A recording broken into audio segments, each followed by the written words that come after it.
morning, everybody. It's day 8 of lockdown. It's a beautiful day in Cape Town, just magical, clear, no wind. It is going to be very, very hot, but I think hot is what we need now. We do need rain, but from what I've read, it seems like the virus doesn't like the heat, so maybe it's a good thing that it's hot. But yeah, we need rain. We're very dry around here. So it has brought the whole world into bread making mode because of this virus. I don't understand it. Bread is such a passion of mine, and I've always been making my own bread for special occasions. If I was in the mood for it, I make it when I'm happy, I make it when I'm sad, but I also buy normal shop bread, government loaf, and all of that stuff. But there's nothing nicer than homemade bread. And everybody's doing their little bit of sourdough now, which is wonderful. But this morning I thought I would show you my seed loaf. And it is very, very simple. There's no kneading involved, but there is yeast involved. And just to show you how serious I am about bread making, I don't buy my yeast in sachets. I buy my yeast in a big packet and I put it in a beautiful glass jar, sealed, and it lasts for a long time. But those packets were useless for me. So what I have in my bowl is, I've got some nutty wheat flour. That's the nutty wheat. I've got some normal cake flour because I didn't have bread flour. And again, I'm not going to the shops to buy bread flour. I've got some digestive bran. I've got some salt. And I've got my dry yeast. And I'm going to mix all of that together and then add some of the other ingredients. This recipe makes quite a few loaves, but it also halves absolutely fine. So if you just want to make one loaf for the family, which personally I think is a bit of a waste, you can halve the recipe, but otherwise I make a full one. So those are all my flours mixed up, and to that I'm going to add linseeds, pumpkin seeds, sunflower seeds, and sesame seeds. Can you see that? Yeah, you can. And that's half a cup of each of those seeds. So there's lots of seeds, lots of goodness going into this bread. Mix that in, and then you make a well. You make a well, and to that you add half a cup of sunflower oil and half a cup of honey. And that just goes in there. And together with that bit of liquid, you add a liter of hand hot water. So it's body temperature. Too hot, it'll kill the yeast. Too little, and it won't rise. So either way you lose out. So just test your water, please.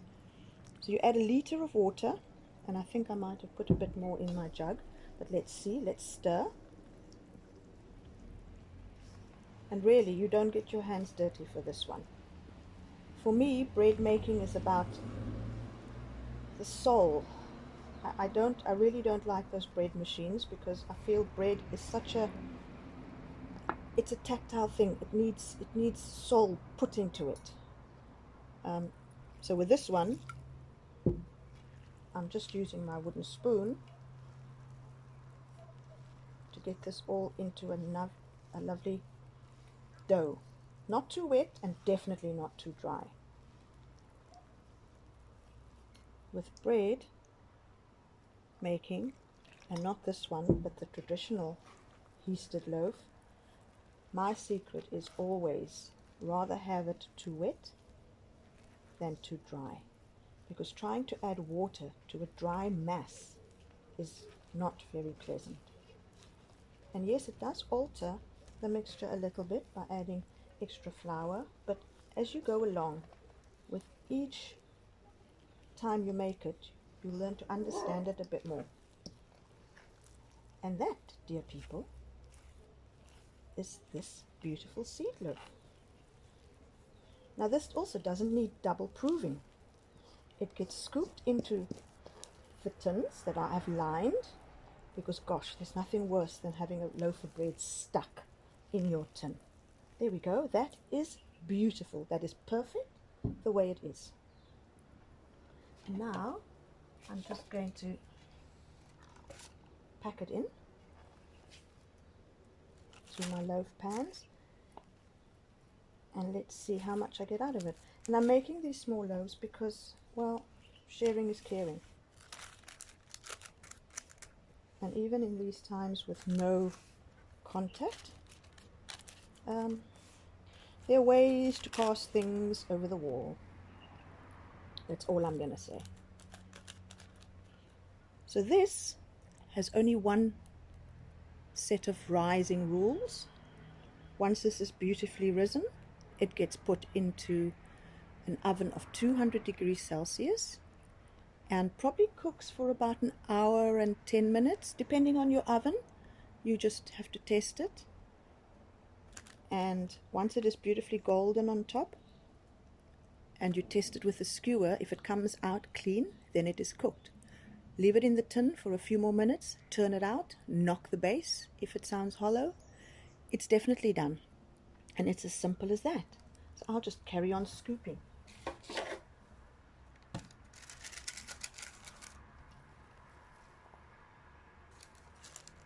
can still hear people heading off to work. The roads are a bit busy in the morning, but not busy as normal busy. It's just the people that have to go to work. So if you hear car sounds, that's what it is. This tin I've only lined that way because I've greased that way.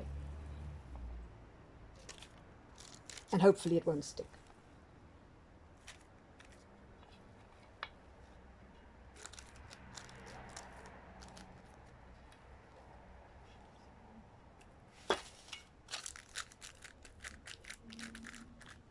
Just gently pat it down, don't go and be heavy-handed.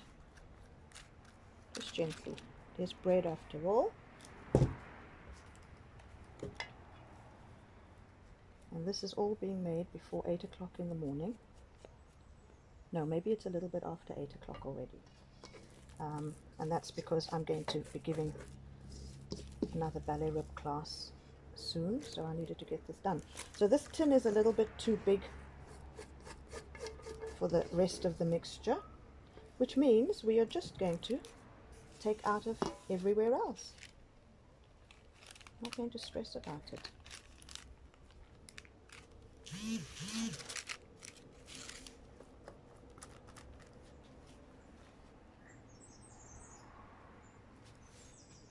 And just smooth that down again. Just lightly with your spatula. And a little bit from here.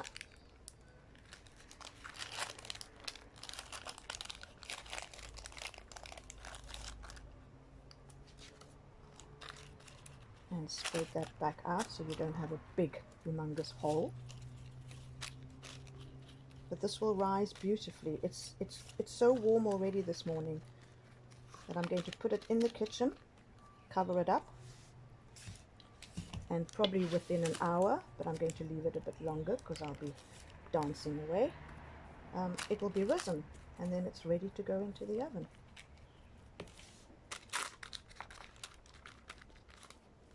I see everybody's into making their own butter as well. Don't have any cream to make butter now, so it'll be normal butter. The butter making was an interesting lesson for my children who I teach, because they just don't realize where things come from. And it was a fun lesson. They all got a very good workout. So those are my loaves lined up. Can you see it? Yes. And I'm taking that into the kitchen, covering it up, and leaving it to be kind to itself. And later on I will show you the beautiful, beautiful loaves. Enjoy your morning, everybody. It truly is magnificent.